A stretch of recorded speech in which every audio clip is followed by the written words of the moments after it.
Boa tarde a todas e todos, e bem-vindas e bem-vindos a essa primeira sessão de comunicações individuais da 10ª Jornada de Estudos Irlandeses, que é uma realização da Associação Brasileira de Estudos Irlandeses com a Universidade de Brasília. Meu nome é Victor Augusto Pacheco e hoje eu estarei mediando esta sessão. Hoje teremos a apresentação da Geniciele Duarte da Silva e da Júlia da Silva Soares, com o título Quando a Psique é Recinto, Desconfortável, a narrativa adoecida do feminino em A Redoma de Vidro de Sylvia Plath, Autobiografia e Autoficção, um estudo de Object Lessons de Eva Boland, que será apresentado por Josiane Camate Vieira Andrade. E agora teremos a apresentação da Esther Borges, Sexuality Identity Struggles in Stir Fry, by Emma Donoghue. A Esther Borges é graduada em Letras, Português e Inglês, pela Universidade Federal do Rio de Janeiro e mestranda em Estudos Linguísticos e Literários em Inglês pela USP. Suas pesquisas têm como foco a representação de questão de gênero e sexualidade na literatura irlandesa. Então, eu peço para quem não está apresentando deixar a câmera desligada, câmera e microfone desligados, e só a Esther apresentando com a câmera e microfone ligados e apresentando a tela. Então, Esther, the screen is yours. Well, thank you. E só para ter certeza, a gente apresenta em português, né? Ou em inglês? Você escolhe. Você pode escolher.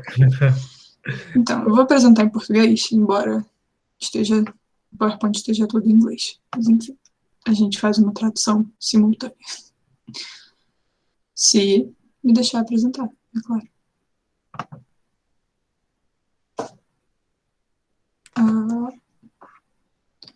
Ele está me deixando apresentar em tela inteira por alguma razão. Sendo que estava funcionando quando a gente testou mais cedo.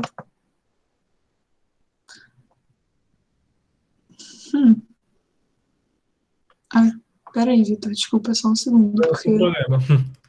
Atualizar a página. Vou fazer isso. Acontece esses problemas.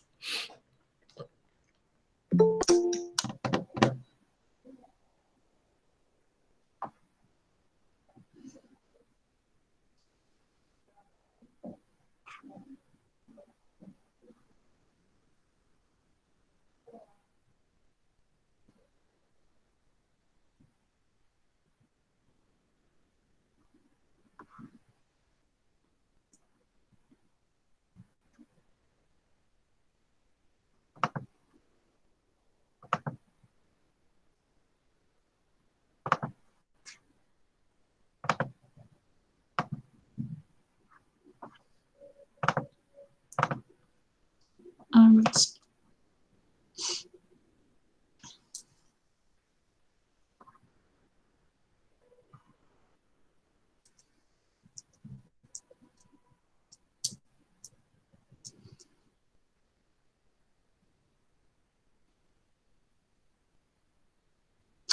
Ok. Então, bom dia a todo mundo. Como o Vitor mencionou, eu no momento, meu nome é Esther, no momento eu trabalho com representação LGBT dentro da literatura irlandesa, e o meu objeto de estudo no momento qual eu vou falar com vocês hoje é Stir Fry, da Emma Donoghue. A Emma Donoghue, para quem não conhece, ela é uma escritora irlandesa-canadense contemporânea. Ela cresceu em Dublin até os seus 20 e poucos anos, e aí se mudou para o Canadá. Ela mora lá até hoje com a esposa dela e os filhos dela. E ela ganhou e foi indicada a diversos prêmios literários LGBTs, como o Stonewall Book Awards, o Farrell Gramley Awards e o Alex Awards. Talvez vocês conheçam o trabalho dela mais famoso, que é o Quarto Jack, que foi adaptado em filme. Inclusive, foi ela que escreveu a adaptação para o cinema também. Enfim, ganhou Oscar. A atriz principal também ganhou Oscar. É o trabalho mais famoso dela. Ironicamente, também um dos poucos trabalhos dela que não tem representação LGBT. Mas isso são outros 500. Stir Fry é o primeiro livro dela, foi publicado em 94. Não tem tradução para o português, na verdade, até onde eu sei, só tem tradução para o francês e para o espanhol. A personagem principal se chama Mariah, e às vezes eu vou me confundir e chamar ela de Maria, mas eles chamam muita atenção no livro pelo fato do nome dela ser Mariah, justamente porque rima com pariah, que é pária, então isso já dá indicação sobre a natureza da personagem. Ela nasce e cresce na Irlanda rural, e ela fala que é uma cidade muito pequena, principalmente composta de fazendeiros. A família dela é de uma família de fazendeiros, a mãe dela não trabalha, ela fica em casa cuidando da Mariah e dos vários irmãos que ela tem. E é o tipo de cidade onde todo mundo conhece todo mundo vai à missa junto no domingo, e depois todo mundo sai para comer junto, enfim. É uma cidade muito pequena e muito conectada, no caso, né?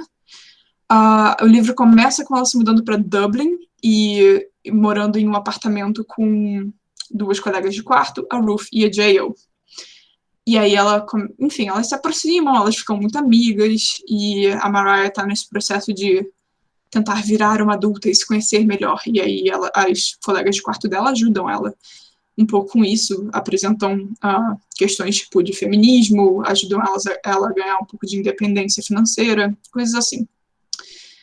Por causa do background cultural dela, e isso é algo que eu vou falar um pouco mais profundamente mais no futuro, a Mariah, eu não vou dizer que ela é inocente, mas ela não tem uma sensibilidade ou perspicácia no olhar para notar algumas coisas. Então, apesar da Ruth e da Jael dormirem no mesmo quarto e na mesma cama e se chamarem por apelidos afetivos, a Mariah não nota que elas são um casal, até ela chegar um dia em casa e elas duas estarem tendo um momento íntimo na cozinha. E é só aí que cai a ficha para ela que elas não são só amigas. A reação primária dela é extremamente negativa, extremamente agressiva. Ela se sente enganada, ela se sente atacada, ela fica revoltada por toda a situação. Enfim, ela pensa muitas coisas extremamente homofóbicas. E é uma situação bem complicada. Mas por causa dessa amizade que elas já tinham antes, e também porque a Mariah não consegue só se mudar do apartamento no dia seguinte, então elas continuam nesse convívio, a Mariah lentamente começa a mudar a perspectiva dela sobre essa visão que ela tem de mulheres, de pessoas não heterossexuais em geral, mas principalmente das colegas de quarto dela, até o momento em que ela começa a descobrir um pouco mais sobre ela mesma.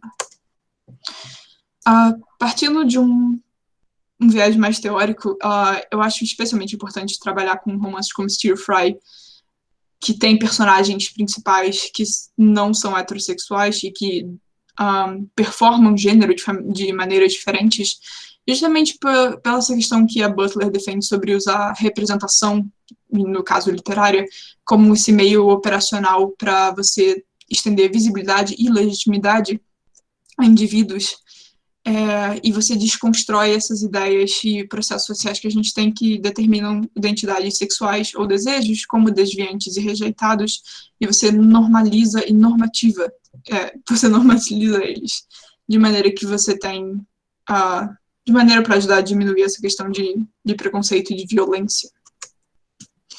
Eu também trabalho muito com Hall na questão de você notar que o indivíduo vai ter identidades diferentes e que a identidade não é algo fixo, mas sim algo que você está constantemente construindo e desconstruindo a partir do contexto em que você está inserido e que você é influenciado, e isso é algo que a gente vê muito na Mariah, especialmente não só na percepção dela de como ela identifica o outro, mas na percepção dela de como ela identifica ela mesma e como ela entende a própria identidade. E, por fim, eu trabalho muito com Spivak também, porque a Mariah vem dessa cultura normativa e tradicional que reproduz uma violência epistêmica que não é a violência que a gente está acostumada, não é como se a família dela fosse abertamente homofóbica e falasse coisas agressivamente homofóbicas, mas eles usam essa tática diferente, que é de neutralizar o outro, de apagar o que eles consideram diferente. Então, não é que a Mariah vê as colegas de quarto dela e tem uma rejeição extremamente agressiva a elas de início e fala coisas extremamente homofóbicas. Ela não consegue nem reconhecer que existam pessoas que não são heterossexuais. Ela não consegue ver, apesar de estar na cara, assim, na cara dela que elas são claramente um casal, ela não consegue nem ver isso, ela não consegue entender isso. Então, esse apagamento é uma violência muito forte, embora não seja violência que a gente costuma ver. E mais interessantemente, esse mesmo apagamento afeta a Mariah, porque como ela cresce nesse ambiente onde não existem pessoas não heterossexuais, ela não só não consegue reconhecer um casal de lésbicas, embora ela more com elas, mas ela não consegue reconhecer nela mesma o desejo por outras mulheres. Ela não consegue reconhecer que ela mesma não é heterossexual até mais de um ano depois, morando com as colegas de quarto dela. Ela leva muito tempo para notar que ela não é hétero. E isso é o que a gente vê muito claramente no romance. Eu trouxe algumas cenas para, enfim, mostrar a situação toda. Essa é uma das primeiras cenas do livro em que ela está em um jantar com as colegas de quarto nova delas e elas estão se conhecendo e tal. E uma das colegas de quarto pergunta para ela o que ela gosta de fazer. E a Mariah responde que ela não sabe. E que a vida dela em casa, basicamente, é assistir documentários de natureza e ajudar a mãe dela a cuidar da casa e cuidar dos irmãos mais novos. Enfim, ela vive para ajudar a mãe e ficar em casa e tal. Ela não tem hobbies, ela não tem coisa que ela gosta. Ela começa o livro falando, eu não sei o que eu gosto, eu não me conheço. Enfim, a gente vê essa trajetória dela se conhecendo um pouco mais e mais ao longo do livro, inclusive descobrindo muito mais coisas sobre ela mesma do que ela achava que ela ia descobrir. Essa segunda cena também é muito interessante para dar um pouco mais de uma perspectiva sobre a vida da Mariah na cidade pequena dela, antes dela voltar, antes dela ir para Dublin. Ela nota que todas as mulheres que ela conhece eram ou esposas ou mães, com exceção das mais novas que estão indo para a universidade, como a Mariah, que em teoria vão virar esposas ou mães em algum momento. A bibliotecária, que tem hay fever, algumas professoras, e aí tem todo um histórico de estereótipos com professoras sendo solitárias e mal amadas, que a gente não tem tempo para entrar e debater agora. E, é claro, Nellie the Nutter, que é a mendiga louca da cidade, que mora, que fica na quadra da cidade coçando os próprios calcanhares. E a Mariah vai para casa e ela não consegue dormir porque ela fica se preocupando quem ela vai ser. Tipo, que pessoa ela vai se tornar. Porque ela não tem esse desejo de virar mãe ou esposa. E ela não parece sentir muita atração por homens em geral, embora ela se force a flertar em encontros e tal. Mas ela obviamente não quer nenhuma das outras opções. Ela não quer ser considerada, ela não quer ter hay fever ou ser considerada a mendiga louca. E aí parece que só tem essas duas opções, né? E aí, enfim, ela fica nesse embate, nessa angústia interna. A gente tem essa outra cena aqui, que é logo depois que ela descobre que as colegas de quarto dela são um casal, e ela está muito irritada, e ela tá com muita raiva, e ela fica tipo, como é que elas não falaram pra ela, como é que elas não, ela não fala nem falaram, né, ela fala warned, como é que elas não deram um aviso preventivo quase a ela sobre essa situação? Será que elas tinham algum tipo de código que a Maria não tinha notado? Enfim, bem irritada. E aí ela pensa, será que ela estava sendo preconceituosa? Mas se ela estava sendo preconceituosa, então não era culpa dela. Ela não entendia, ela não sabia o que pensar, ou por que ela tinha pensado, no caso que elas eram um casal hétero, que elas eram só amigas. Ela não sabia nem a terminologia certa para isso. Então, ela não sabe nem como chamar um casal de duas mulheres. E aí, no final, ela fica assim, por que eles não podiam ensinar esse tipo de coisa na escola? Que eu acho que é um ótimo questionamento. Essa outra cena também é uma cena que eu acho muito interessante, que é mais pro começo, que é que, de novo, eu acho que dá uma ótima perspectiva porque a Mariah não tem só uma visão muito homofóbica, ou, melhor dizendo, muito heteronormativa do mundo, mas ela tem muita misoginia internalizada. Provavelmente, novamente, por causa do ambiente que ela cresceu. E aí, na universidade, eles têm essa tradição chamada witch dunking, em que você pega um novato, ou novatas, na verdade, né, as meninas, e você mergulha elas na fonte da escola, que não é uma água muito limpa, mas enfim. E aí, ela e um amigo dela acabaram de assistir uma menina ser, mergulhada na água, né? E a Mariah fala, she's no witch, she's a bimbo. Então, ela não é uma bruxa, ela é uma piranha. E aí o amigo dela vira pra ela e fala, você conhece ela? E a Mariah fica tipo, ela tava rindo, como é que ela pode deixar eles fazerem isso com ela e só rir? E aí ele fala, bom, ela não tem muita escolha, né? Ela vai ficar na mesma turma que eles por 4 anos. Ela não quer ter uma reputação negativa e ser rejeitada pelas pessoas com quem ela vai ter que conviver diariamente. E a Mariah fica tipo, bom, eu acho que isso é doentio. O que é muito interessante porque, enfim, ela fica muito irritada com os colegas de quarto dela por não falarem abertamente para ela. Nós somos um casal, mesmo ela tendo uma reação extremamente homofóbica a isso, e ela não consegue entender porque alguém não falaria diretamente essa questão. E aí ela, mesma coisa, ela não consegue notar por que a garota não se defenderia, no caso, quando isso poderia botar ela em uma situação muito negativa por 4 anos que ela estaria estudando com essas pessoas. Eu acho também essa cena muito interessante porque ela tem todo esse discurso muito misógino, e aí, assim que essa interação acaba, ela vira para esse amigo dela e ela começa, tipo, sorrir e rir e piscar e falar, você quer ir tomar um chá ou um café? Então eu acho bem interessante que ela julgue outra garota, mas imediatamente também começa a dar em cima do menino que tá com ela. Essa última interação é ela com uma amiga dela da faculdade, onde ela fala, a amiga dela pergunta se ela pretende se mudar do apartamento agora que ela descobriu que as colegas dela são um casal. Ela fala que não,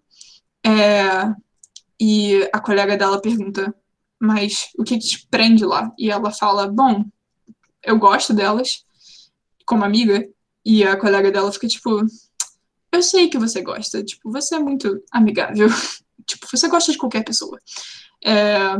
Mas elas não são muito o seu tipo, você não acha elas muito, você sabe. E a Mariah pergunta, muito o quê? E ela fala, butch and renty, o que são 2 estereótipos sobre lésbicas e uma visão muito negativa e também muito estereotipada e que não necessariamente vai ser real. Não que tenha alguma coisa de errado, mas enfim. E a Mariah responde, eu não acredito que eu estou ouvindo esses clichês, você nunca nem conheceu elas. O que é muito engraçado, se você considerar que a Mariah tem uma reação também, onde ela fica com muitos clichês. Ela fica se perguntando, mas como elas podem ser lésbicas? Elas usam batom. Mas é interessante ver essa mudança de perspectiva, essa mudança de reação da Mariah, em que ela consegue identificar, tipo, isso é um clichê, isso não é necessariamente real, e é injusto você julgar uma pessoa que você não conhece baseada em clichês. Por fim, a Emma Donoghue, ela provoca esse processo de autopercepção da personagem principal por momentos de tensão gerados durante a narrativa, e esses momentos de tensão são gerados principalmente por diferenças culturais e regionais na percepção e pontos de vista das personagens, o que levam elas a notarem não só as diferenças entre o eu e o diferente, mas também as similaridades, o que causa esse processo de notar, ok, então o outro não é tão diferente de mim e talvez eu seja o que eu sempre classifiquei como outro. Essas são as minhas referências. Muito obrigada. É isso. Muito obrigado, Esther.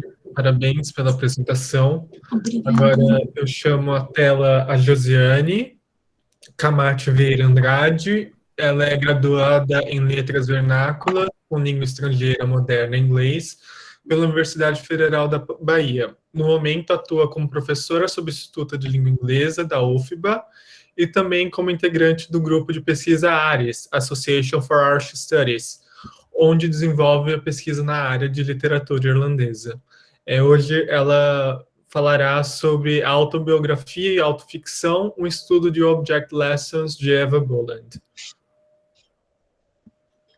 Muito obrigada pela apresentação, Vitor. Boa tarde a todos. Vou só projetar aqui a minha tela.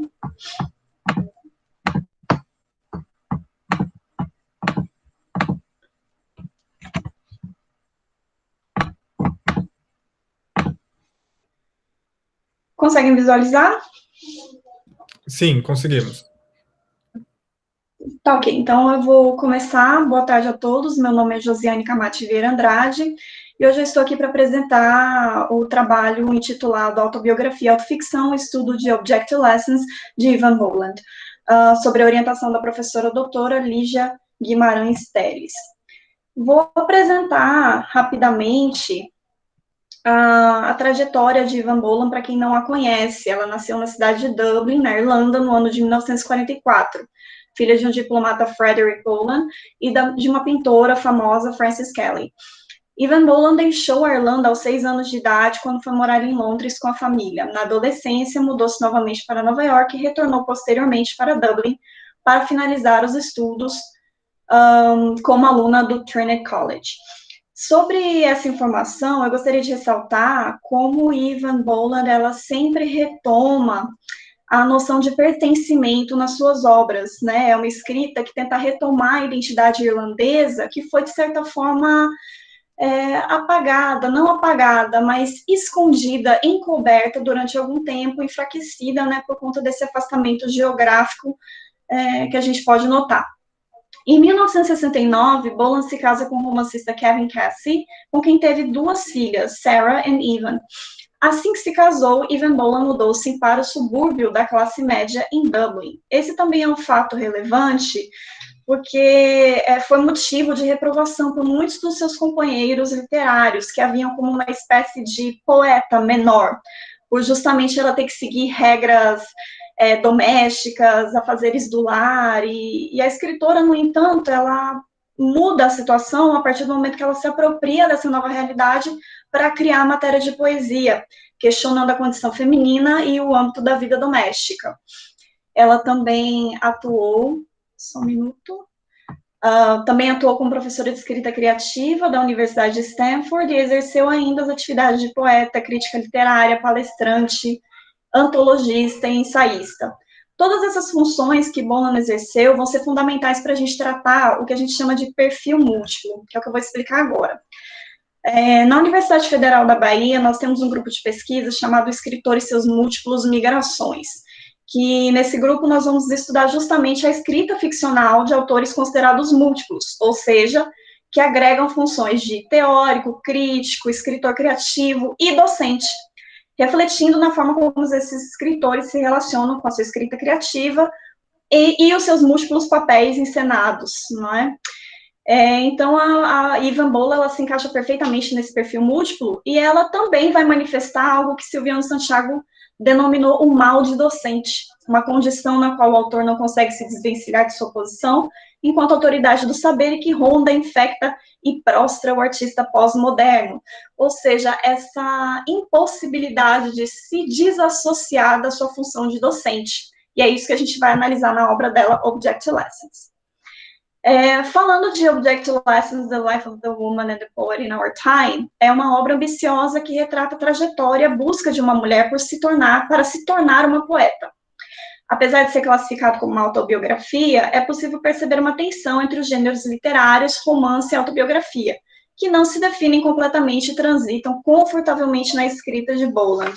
Então, o que ela vai fazer é escapar um pouco a esse conceito clássico de autobiografia, como vai tratar Philippe Léger, impacto autobiográfico, nessa relação em que autor e leitor já têm certas expectativas ao lerem uma autobiografia.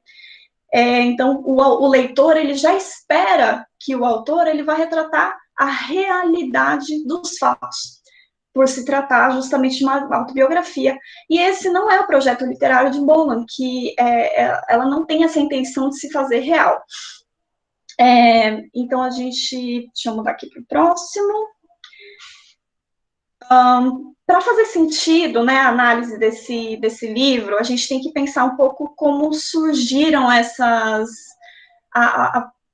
o conceito de autoficção, né? Então, a gente tem aí o surgimento, principalmente, não surgimento, mas o boom das escritas de si, por volta dos anos 80, né, a partir dos relatos, cartas, diários, testemunhos, autobiografias e biografias, que vem justamente dessa necessidade de falar do eu.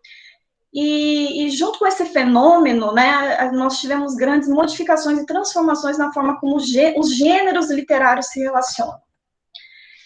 E é justamente nesse período, né, que o termo autoficção é apresentado pela primeira vez por Serge Dobrowski, na tentativa de classificar essa obra fis dentro de um gênero que pudesse dar conta das particularidades do texto. O que são essas particularidades, né, do texto de Dobrowski? Ele, nesse livro, ele vai apresentar um protagonista que se chama, que primeiro se intitula com as iniciais JSD, Julien Serge Dobrowski. E mais adiante ele vai se identificar realmente como o professor Dobrowski. Então, essa dissociação, aliás, essa não dissociação, né, entre o protagonista e o autor do livro, é que tornou a classificação, né, que é algo muito burocrático, uma classificação de um livro, praticamente impossível. Era uma autobiografia ou era uma ficção? E foi aí que Dobrowski, né, trouxe à tona o termo autoficção. Mas existem muitas particularidades em torno desse termo, né, desse analogismo. E apesar de Dobrowski ter criado o termo autoficção, ela se perdeu das mãos dele, ela já não pertence mais a ele, porque ele começou dizendo que a autoficção ela se caracterizava pela homonímia entre autor e personagem, e além disso, deveria haver um romance. Algo que não acontece em várias autoficções, principalmente pós-contemporâneas, né? Acho que já fogem a essa classificação. Mas foi mais tarde, com Vincent Colonna, que ele disse que os romances são híbridos, né? Que misturam características de outros gêneros. Isso foi uma revolução, principalmente porque ele começou a analisar obras artísticas, né? Obras de artes. E ele voltou para autores antes mesmo de Dobrowski, que apesar dele ter criado o termo autoficção, isso não quer dizer que a autoficção já não tenha existido muito antes dele. E é isso que Vincent Colonna ele vai retomar. E apenas mais um título de exemplo, né, Philippe Villain, ele disse que não é necessário realmente a relação autor-personagem. Por que eu estou trazendo, né, tantos nomes e tantos conceitos divergentes, justamente para mostrar que essa apreensão de um conceito de autoficção, até hoje, ela é impossível, ela ainda não foi concretizada, ela tem autores, inclusive, que discutem a existência de um gênero chamado autoficção. Só um minuto. Ok. Então, por que nós trazemos, né, por que nós apresentamos aqui toda essa trajetória, né, tanto do surgimento das escritas de si, autoficção, falamos brevemente sobre alguns nomes que foram importantes para essa tentativa de atualização, justamente para tratar do romance, né, que foi necessário passar essa visão, né, teórica, para que a gente pudesse ter mais propriedade para falar de Object Lessons, porque se trata de uma autobiografia, em fato, e onde o que se espera onde o que se espera é a veracidade dos fatos, especialmente quando eles são contados por aquele que os vivenciou. Porém, neste livro, nós nos deparamos com memórias inventadas, lacunas que são preenchidas com a imaginação e a fantasia de uma autora que ela faz questão de mostrar que o objeto literário dela é justamente fugir dessa classificação tradicional de uma autobiografia, né? Ela vem com a intenção de se inventar e se reinventar. Então, eu trouxe aqui a título de exemplificação, né? Eu entendo que não vai ser possível por conta do tempo e não é objetivo analisar o livro todo. Então, eu pincelei algumas partes para que vocês pudessem apreciar, né, o que está sendo feito nesse projeto. Então, eu vou ler aqui o prefácio, que é como ela finaliza, né? Eu criei este livro não como uma prosa narrativa normalmente construída, mas como um poema deve ser, com idas e vindas, com partes que se encontram e se repetem, e reafirmam o argumento até que ele se perca na fronteira do razoável, e com sorte se torna uma espécie de cadência. Afinal de contas, o leitor irá para o mesmo lugar mais de uma vez, a mesma toalha xadrez, a mesa idêntica ao lado da janela aberta, um subúrbio qualquer encharcado com a chuva de inverno, irá se mostrar uma, duas, três vezes, e depois desaparecer e retornar novamente. Os penhascos de Dublin mudarão de cor pela distância, e mudarão mais uma vez. O mesmo dia de outubro acontecerá, como se nunca o tivesse sido na vida real, várias e várias vezes. Como a gente pode perceber, ela desorganiza completamente o discurso autobiográfico. Não se pode mais confiar no referencial daquele que diz que a sua obra deve ser lida como uma poesia, ou como sendo escrita por uma personagem de romance. A confiabilidade, a referencialidade se mostram frágeis a partir do momento que aquele que escreve coloca em dúvida a própria história. Imediatamente somos lançadas as palavras de Silviano Santiago em seu texto Narrador Pós-Moderno, que ele diz que nenhuma escrita é inocente. Logo, devemos desconfiar das estratégias narrativas de Bolan, que faz parte de um projeto literário de uma escritora que se insere na pós-modernidade e que reflete sobre as questões teóricas do próprio tempo. Ela foi ganhadora de vários prêmios, escreveu vários livros de teoria sobre teoria da literatura, então a gente não pode julgar que a escrita dela é em vão, é vazia. Mas, pelo contrário, né, é carregada de história, carregada de conhecimento, de tudo que ela pode, né, de toda essa trajetória dela.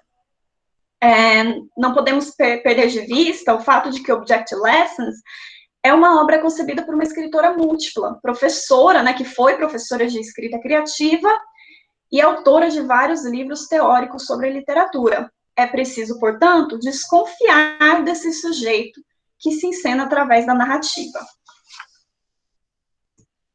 Nesse sentido, Bolan ela parece compartilhar da noção de que nenhuma memória é confiável, e pela ideia de que nossas lembranças são manipuláveis, especialmente quando entramos no campo da linguagem, seja ela oral ou escrita. Dobrowski reflete sobre o tema quando ele diz que nenhuma memória é completa ou fiável. As lembranças são histórias que contamos a nós mesmos, nas quais se misturam, sabemos disso hoje, falsas lembranças, lembranças encobridoras, lembranças truncadas ou remanejadas, segundo as necessidades da causa. Então, nós podemos nos apropriar dessas reflexões de Dobrowski para pensarmos a autobiografia, e principalmente a obra de Object Lessons, The Life of the Woman and the Poet in Our Time, pois muito da experiência real, como foi vivida, perde-se nos percalços da memória. A memória não é confiável, e ela se molda de forma a servir aquele que narra. Logo, o que fica de um fato concreto, no momento da narrativa, é uma memória estilhaçada, coberta de falhas, lacunas, lembranças que são modificadas por outras memórias e experiências que temos ao longo da vida. Mais uma vez eu trago esse, na verdade, é o primeiro capítulo do livro dela, né, da autobiografia, e, coincidentemente, é também o nome de um poema muito famoso dela, em que ela vai narrar a trajetória da avó em direção ao hospital, onde nasceria a mãe dela, e que, infelizmente, seria o último dia de vida da avó. É interessante notar que Bolan ela faz questão de narrar o clima, a arquitetura do local, as chaminés, os barulhos dos cascos do cavalo, porque nessa época se andava, né, as pessoas se locomoviam com carroças, e até mesmo a roupa que a avó vestia em seu último dia de vida. Então, a riqueza de detalhes possibilita ao leitor visualizar as cenas perfeitamente e se envolver com a narrativa, para então descobrir que o relato não passa de uma invenção. Não é uma longa caminhada, mas o que quer que ela tenha visto naquela manhã se perdeu. O que quer que tenha sido gerado naquela jornada, a criança com o colar que nunca existiu, a mulher com o chapéu vermelho que estão inventando, essas foram os seus últimos lampejos do mundo exterior. É dessa forma que criamos o passado.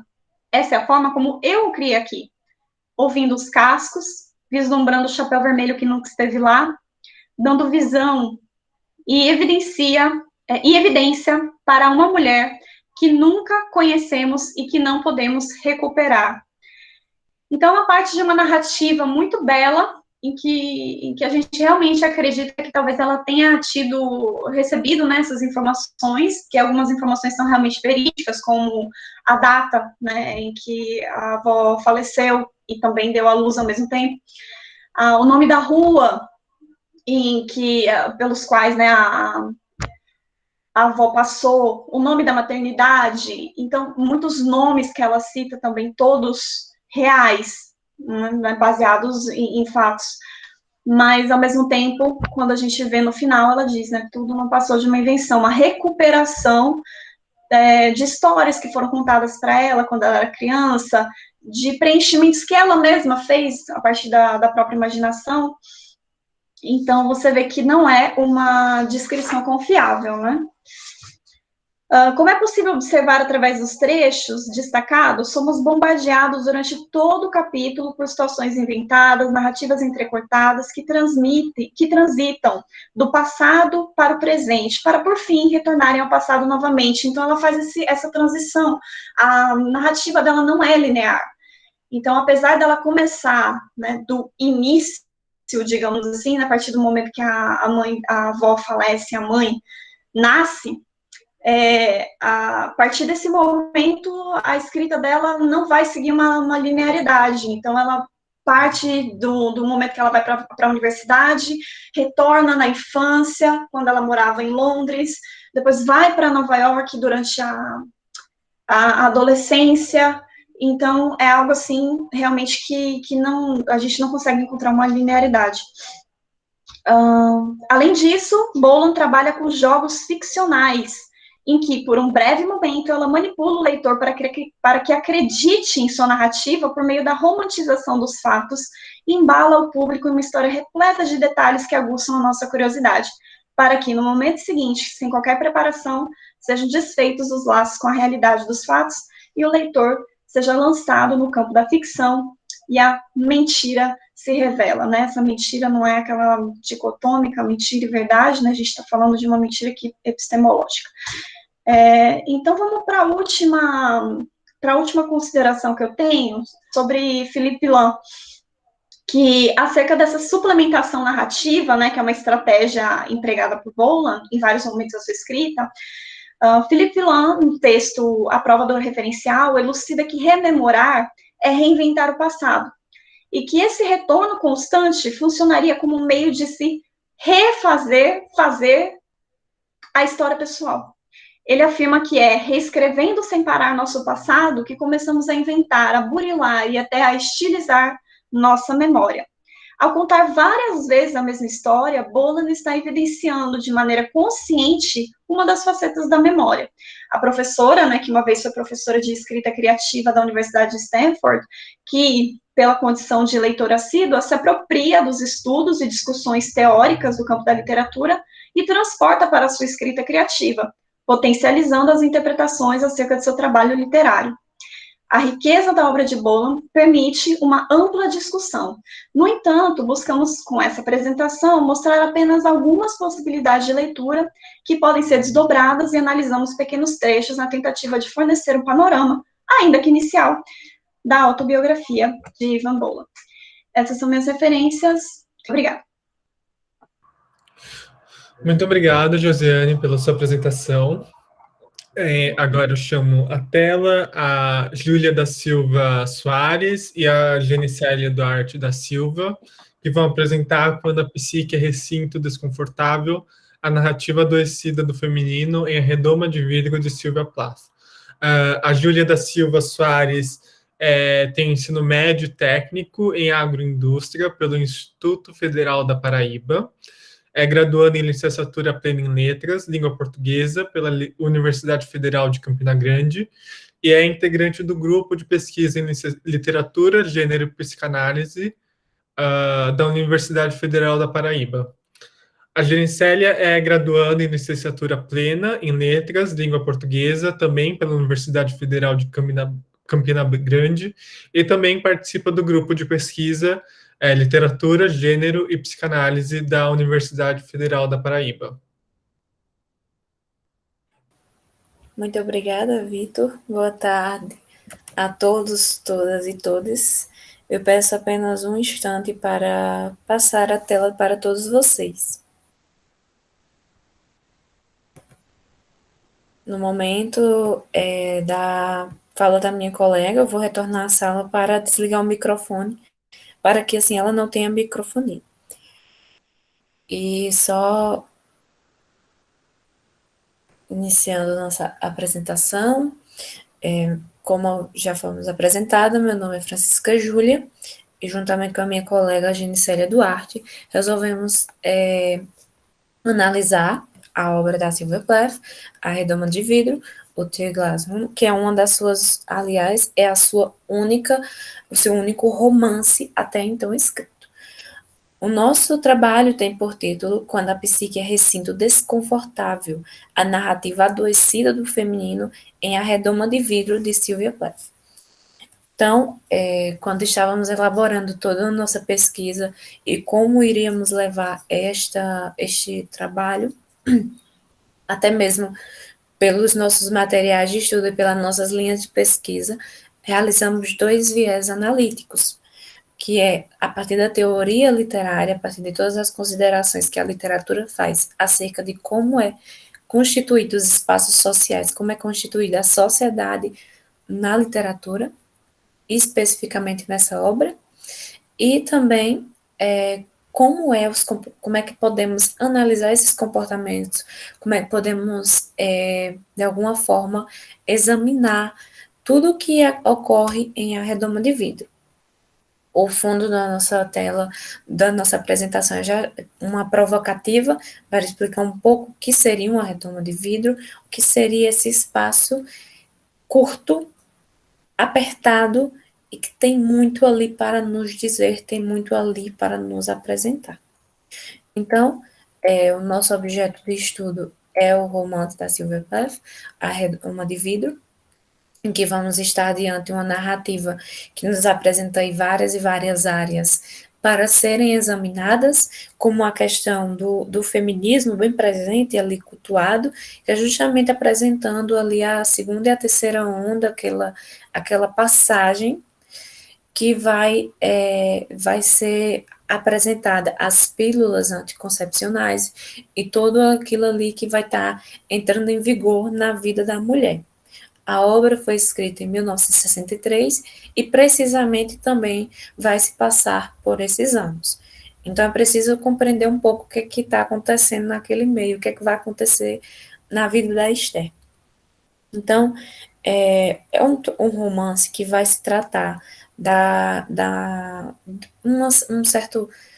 uma certa confissão, uma certa denúncia, uma confissão denunciativa ali da Esther Greenwood. A Esther vai nos apresentar toda a sua vida, tudo o que aconteceu e tudo que vai acontecendo, vai aparecendo, sendo cultuado, não somente no seu espaço, mas até mesmo na sua vida. Então, ela é uma jovem no início realmente da vida, ela tem entre 19 e 20 anos, e ela é um conjunto de privilégios. Por quê? Para o tempo, para o espaço, Esther está ali em uma posição de privilégios, porque ela estuda, ela é uma jovem que ela é realmente inteligente, ela é perceptiva, ela consegue compreender os espaços, ela chega a ser um pouco cínica, debochada, então ela consegue, assim, colocar descrições bem específicas em relação a outros personagens. Ela, muitas vezes, ela cria, assim, uma certa narrativa cômica para explicar o comportamento de outros personagens. Mas quando começa ali a apresentar tudo que está acontecendo na sua vida, as coisas não se tornam tão cômicas, pelo contrário, elas se tornam bem angustiantes. Então, a Esther, como eu já disse, ela é uma moça, né? Ela é uma menina ainda, ela está na fase dos seus 19 a 20 anos, ela está descobrindo o mundo. E ela como eu já falei também, ela é um conjunto de privilégios, ela, além de estudar, ela consegue bolsa para uma universidade, o que para isso, para ela, para a época também já é mais uma revolução. Mas, especificamente, a Estela consegue uma bolsa para passar um mês em Nova York e trabalhar em uma revista feminina. Então, isso assim já é o ponto alto. Toda a história é ali que começa tudo o que vai acontecer na vida da Esté, que vai possibilitar também apresentarmos algumas características da nossa pesquisa. Então, a Esté, e pensando no período, Nova York está passando por uma linha de tendências artísticas. E a Esté vai trabalhar numa revista feminina e ela começa a ter contato com muitos modelos, com muitos fotógrafos, ela começa a ir em desfiles, ela começa a ganhar muitas coisas de presente também. E ela vai ali recebendo muito, ela vai consumindo muito, mas à mesma medida em que ela, de alguma forma, é preenchida pelo seu espaço, algo na sua psique, algo na sua mente está sempre sendo retirado, está sempre sendo excluído da sua vida. Especificamente, o que ocorre é que a Estela começa a ficar adoecida por aquele meio. Então, quanto mais ela consome, menos ela se sente confortável em si, menos ela se sente dentro de si. Então, agora, só situando um pouco, e pegando um pequeno fragmento do romance para ler para vocês, a Estela está em mais um dos momentos, assim, tendências artísticas, em meio a muitos modelos, a fotógrafos, trabalhando ali para a revista em Nova York, mas para ela nada daquilo mais é explicado, nada daquilo faz sentido. Vamos lá, só um sorriso. Eu estava sentada na namoradeira de veludo rosa do escritório de JC, segurando um rosa de papel e olhando para o fotógrafo da revista. Fui a última das 12 a posar para a foto. Eu havia tentado me esconder na sala de maquiagem, mas não funcionou. Betsy descobriu meus pés sob a porta. Eu não queria tirar a foto porque sabia que ia chorar. Eu não sabia o motivo, mas sabia que se qualquer pessoa falasse comigo ou me olhasse de perto, as lágrimas pulariam dos meus olhos e os soluços pulariam da minha garganta e eu choraria por uma semana. Podia sentir as lágrimas se acumulando e se agitando, como água na borda de um copo, cheio e instável. Então, esse copo, ele é bem específico, porque a Estela, ela começa a narrar tudo o que vai acontecendo na sua vida. Ela já não sabe mais se situar, não sabe mais conviver com as outras pessoas. Ela não sabe mais estabelecer um diálogo, porque até mesmo os outros começam a incomodá-la. Então, ela vai sempre buscando se tornar apartada, viver realmente numa redoma, para tentar, nesta redoma, neste espaço, compreender o que está acontecendo com ela. E a gente consegue aí perceber um pouco também da liquidez dos momentos daquele espaço, porque a Estela fala que ela pode pousar para foto, ela pode estar ali bonita, pode estar vestida das melhores roupas, estar em uma revista de alto potencial para Nova York, mas mesmo assim, dentro dela ainda existe uma guerra muito forte, muito potente, que ela não consegue compreender por que está acontecendo. Ela não consegue tornar para ela compreensível algo que ela consegue entender. Mas, para quem está analisando, para quem possibilita a Esther sentar no divã e analisar os seus comportamentos a partir da sua narrativa, é bem perceptível que, de alguma forma, quanto mais ela consumiu da civilização, mais a civilização também consumiu dela, mais coisas foram impostas a ela. Então, pensando um pouco na perspectiva de toda a teoria literária e também um pouco da crítica do feminismo, temos aí uma personagem que apresenta como o meio vai jogando uma série de normas, de leis, que constituem o meio, mas também que constituem o próprio personagem. E que esse personagem, muitas vezes, ele não vai saber lidar com tantas informações. São informações que chegam de modo brusco, ou que elas, por vezes, são preparadas para isso, mas que, mesmo assim, chega um momento que vai existir ali uma batalha, um modo que o outro não sabe lidar com essas questões, o outro não sabe compreender essas questões. E é aí que se encontra Esther. Então, Estela chega a um ponto máximo em que tirar uma foto a incomoda, porque ela sabe que seria um registro da sua, do seu novo estado, e um estado que é angustiante. Então, ela cita como água na borda de um copo cheio e instável. A qualquer momento, esse copo pode transbordar e tudo de ruim pode aparecer, pode se tornar visível. Então, a foto está aí bem explicativa, bem entoante. Então, a Esther, ela vai narrando todos os seus acontecimentos, todo o percurso que os estados melancólicos, os estados depressivos aparecem na sua vida. E como o seu meio, o próprio responsável por isso não consegue lidar. Pelo contrário, consegue adoecer ainda mais a sua mente. Então, a Esther vai narrar aí todo o patos, constitui a melancolia, que constitui as características da depressão, mas que, ao mesmo tempo, o meio não vai saber lidar com isso, o meio não vai saber ajudar ela. E aí também temos as questões da época, porque até hoje é muito complicado trabalhar os estados patológicos de um ser humano. Então, há muitos tempos atrás era bem pior. E com a Esté está nesse meio, a Esté está ali em toda esse espaço. Outra citação, só para compreender um pouco de como é que a civilização vai lidar com os problemas, com essas batalhas internas que o sujeito enfrenta, é justamente uma das vias de fuga. E peço perdão porque o PowerPoint colocou fuga aí com ele, mas sabemos que não é assim a pronúncia certa. Então, observei minha mãe ir diminuindo de tamanho até passar pela porta do prédio do Dr. Gordon e desaparecer. Então, mais tarde, a vi crescendo até chegar ao carro. E aí, dava para perceber que ela tinha chorado. Sem olhar para mim, minha mãe deu partida no carro. Então, enquanto deslizávamos sobre a sombra fresca e submarina dos olmos, ela disse: o Dr. Gordon acha que você não teve melhora alguma. Ele acha que você deveria passar por um tratamento de choque na clínica dele em Walton. Senti uma pontada de curiosidade, como se tivesse acabado de ler uma manchete terrível sobre outra pessoa no jornal. Ele quer que eu more lá?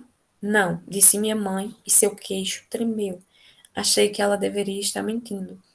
Diz a verdade, eu disse, ou nunca mais falo com você. Eu sempre falo a verdade, não falo, disse minha mãe e caiu em prantos. Então aí percebemos um pouco de como as relações com a Esther, das pessoas com a Esther e dela com os outros também se torna algo ainda mais instável, algo que ela não sabe lidar.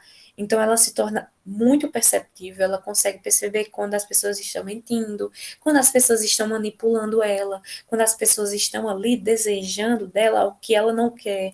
Então ela sente muito nojo, ela sente muita raiva, ela chega a ser agressiva, como o fato dela dizer à mãe, diz a verdade, ou nunca mais eu falo com você. Então ela parte muito para a ameaça, ela parte muito ainda mais para o deboche, para o cinismo. E a gente percebe aí que são múltiplas vias de fuga. Por quê? O sujeito ele não vai saber lidar com o seu meio, então ele vai buscar, por meio da manipulação, por meio do cinismo, por meio da raiva, da agressividade, uma forma de tentar esvair todos os sentimentos que ele não sabe mais manipular, que ele não tem mais a estrutura física e mental realmente estável para se lidar com essas particularidades. Então, eu vou só fechar meu microfone para que minha amiga prossiga com a apresentação.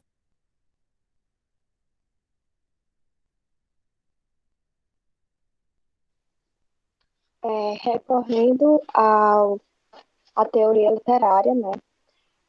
Antônio Cândido, um dos escritores da literatura, vai dizer o seguinte: a literatura é também um produto social. exprimindo condições a cada civilização em que ocorre. Ou seja, né, na sua obra ele vai fazer questionamentos, né, sobre a influência exercida no meio social sobre a obra de arte, né? E também a influência exercida da obra de arte sobre o meio social, enquanto esse meio e a obra está relacionada, enquanto são influenciadas. E a partir disso, né, ele vai dizer que a arte é a expressão da sociedade, né, enquanto ela está interessada nos problemas sociais. E aí a gente percebe nesse romance, né, a questão de tratar de um tema delicado como é a depressão, principalmente naquele tempo, né? Então, a arte, para ele, o Antônio Cândido, ele vai considerar a arte como meio social em dois sentidos, né? Que depende da ação dos fatores do meio, que ele vai exprimir na obra diversos graus de sublimação, né? Como também ela produz sobre os indivíduos um efeito prático, né? Vai modificando a sua conduta e concepção do mundo, né? Ou reforçando neles o sentimento dos valores sociais. Então, ele tenta nessa obra estabelecer essa relação entre literatura e sociedade, o quanto elas estão relacionadas. Pode passar, Júlia. Eu vou tentar ser mais rápido possível devido ao tempo. Recorrendo aos estudos psicanalíticos, que é a nossa linha de pesquisa, né? A gente recorre a uma das obras de Freud, que é o Mal-Estar na Civilização, que vai tratar exatamente dessa questão, que é o mal-estar, né? O desconforto do eu. O quanto é desconfortante viver numa sociedade de inúmeras regras, imposta ali com várias regras, várias questões ali que são determinadas e você tem que seguir. Então, ele vai dizer que boa parte da culpa por nossa miséria vem do que é chamado de nossa civilização. Seríamos bem mais felizes se abandonássemos e retrocedêssemos à condição primitiva. A acessão me parece espantosa, porque é fato estabelecido como aquilo que quer que se defina o conceito de civilização, que é tudo aquilo com que nos protegemos da ameaça das fontes do sofrer é parte da civilização. Então, Freud vai dizer que o sofrer, né, ele parte dali da civilização. Ele diz na sua obra que uma das fontes do sofrer é justamente essas normas que estão vinculadas com as relações humanas entre família, Estado e sociedade. Então, nessa obra, a gente vai perceber as dimensões existenciais, né, porque a personagem está ali fazendo questionamentos, né, qual é o sentido da vida, as reais inspirações da vida dela, né, para a vida dela, quais as suas perspectivas para o futuro, ela vive esse desconforto, então a gente percebe essa dimensão existencial, há uma dimensão econômica também, porque trata de uma questão, de uma doença mental, que hoje a gente ainda é um tabu, de uma certa forma, e que naquele tempo nem sequer era tão falado, e há uma questão aí que a gente levanta, que é como a sociedade daquele tempo lidava com as mulheres que tinham depressão, né? O quão agressivo era a forma de tratar. Então, esse tratamento, ele é prolongado, então existe uma condição financeira para poder ter. Então, era muito agressivo também. E há uma dimensão social, porque as regras eram impostas pela sociedade e ela se sentia meio que obrigada a suprir essas regras. E, a partir disso, ela vai viver uma dimensão política, porque ela não aceita passivamente as regras, ela resiste, como é a questão da virgindade, que ela começa um relacionamento, e há um conflito entre ela, se podia relacionamento, não. Então, há esse desconforto do eu. E essa obra, ela é muito interessante e trata de um tema que acredito que todo ser humano passa por um certo momento da vida a viver esses questionamentos, essas confusões, esse desconforto, esse mal-estar. E, como Freud diz, imposto, a maioria das vezes, pela sociedade, pelas regras. E o próprio título, né, da obra é uma metáfora, então ela vive ali presa, né? Ela vive ali isolada das interferências externas, né? Se sente capaz de ouvir, de absorver coisas, né? Para poder, assim, se libertar. E é como se fosse cada vez mais sufocando ela. Então, é exatamente esse. A gente tenta na nossa pesquisa trabalhar exatamente esse desconforto apresentado pela personagem. Pode passar, Julia. E essa é algumas das nossas referências, né? Que é o Mal da Civilização, Literatura e Sociedade, com o qual eu citei, e A Redoma de Vidro. O tempo ultrapassou, mas espero que tenha sido tudo ok. Obrigada e eu esqueci de ligar a câmera.